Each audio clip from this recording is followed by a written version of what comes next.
নমস্কার, আমি নীলিমা বিশ্বাস। আমরা হচ্ছি সেই হিন্দু রাজি আছি, গোমাতাকে কখনো অস্বীকার করতে রাজি নেই। কারণ কোনো হিন্দুরই গোমাতাকে ছাড়া তার কোনো কাজই সম্পূর্ণ করা সম্ভব নয়। জীবনে তারা কোনোদিনও গোমাতাকে অস্বীকার করতে পারবে না। কিন্তু এবার তোকে যদি বলি মোল্লার বাচ্চা, খুব দোষের বলবো কি? বাকি যে মোল্লারা আছেন তাদের কি খুব খারাপ লাগবে? আপনারা আমাকে একটা কথা বলেন, যে মোল্লা দোষ করছে সেই মোল্লাকে বলেন, সবাইকে বলবেন না। আচ্ছা, দোষ করেছে এই মোল্লা, তাহলে এই মোল্লাকে বলবো। এই মোল্লা কি বলেছে? বলেছে যে কোনো একজন হিন্দুকে, মানে গোটা হিন্দু তুলেই, কিন্তু গোটা হিন্দু ধর্ম তুলেই কিন্তু এই মোল্লা বলেছে এই কথাটা। সে বেলায় দোষ নাই, দোষ আমি যদি এখন বলি। এমন এই মোল্লা বলেছে, তেমন আমিও বলবো। যদি আমাকে কিছু বলতে হয় তার আগে এই মোল্লাকে বলে তারপরেই আসবেন, কারণ দুটো করে কমেন্ট দিতে হবে এখানে। আগে বলবেন এই মোল্লাকে, তারপরে বলবেন আমাকে। আমি বলি তোকে, মোল্লার বাচ্চা মোল্লা, তুই ভালো করে শোন। তোর সমস্যা হচ্ছে এটা, আমরা কেন গোমাতাকে দেবতা রূপে, মাতা রূপে পুজো করি। তোর সমস্যা সেটা তো। তবে শুনে রাখ, তুই কি সমস্যা করলি কি করলি না, তোর কথা অসুবিধা হলো কি সুবিধা হলো, তাতে আমাদের কিছু যায় আসে না। প্রথম কথা এটা। দ্বিতীয় কথা, তোকে বলি শোন, তুই একবার এক টুকরো শুয়োরের মাংস খেয়ে দেখিস। জীবনে বিশ্বাস কর, জীবনে তুই কোনোদিনও গরুর মাংস আর খেতে চাইবি না।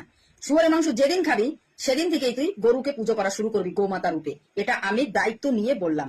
একবার একটু শুয়োরের মাংস খেয়ে দেখিস। খেয়েছিস? গরুর মাংস প্লেটে সাজিয়ে নিয়ে ভিডিওটা বানিয়েছিস, ঠিক তেমন ভাবেই শুয়োরের মাংস সামনে নিয়ে একটা ভিডিও বানিয়ে দেখাস। আর তারপর থেকে সত্যি বলছি, আমি গোমাতার দিব্যি দিয়ে বলছি, শুয়োরের মাংস খাওয়ার পরে তুই গোমাতাকে যদি পুজো না করিস, তাহলে বলছি বিশ্বাস কর, জীবনে আর কোনোদিনও আমি তোদের মতন ফালতু মার্কা মোল্লার বাচ্চা, এই হুজুর, তোদের মতন যেগুলো হুজুর আছে তাদেরকে নিয়ে আর কোনো কথা বলবো না। বুঝতে পারলি? সমস্যা খালি আমাদের, আমরা সারাক্ষণ মোল্লাদেরকে নিয়ে। এই যে দিদিমণি, তোমার তো জ্ঞানের ভান্ডার খুব ভালোই দেখছি। তো তুমি মুসলমানদের সঙ্গে পাঞ্জা কষাকষি লড়াই করছো, কিন্তু কিছু জানো না। হিন্দু ভাইরা গোমাতাগুলো নিয়ে লালন পালন করে মুসলমানদের হাতে তুলে দাও কেন? যে মুসলমানরা তোমরা জবাই করে খাও আর হিন্দুদের কিছু কিছু খাও।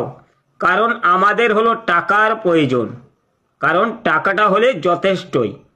শুধু তাই না, এই গোমাতার চামড়াগুলো নিয়ে যে চামড়ার চটি বানানো হয়, সেই চামড়ার চটি হিন্দু ভাইরা পরে কুটুম বাড়িতে যায়, আরও বিভিন্ন জায়গায় জায়গায় বেড়ায় আর বলতে থাকে, দেখ তো আমার চামড়ার চটিটা কেমন লাগছে। ওকে বলতে থাকে। তোমাদের একটু লজ্জা লাগে না? আর আমি চ্যালেঞ্জ করলাম এই মেয়েটার সঙ্গে, আসুন মুসলমানদের হোটেলে আসুন, দেখো হিন্দু ভাইরা কিরকম গোমাতার গোস্ত খেয়ে দাম বাড়িয়েছে আর বাড়াচ্ছে। আর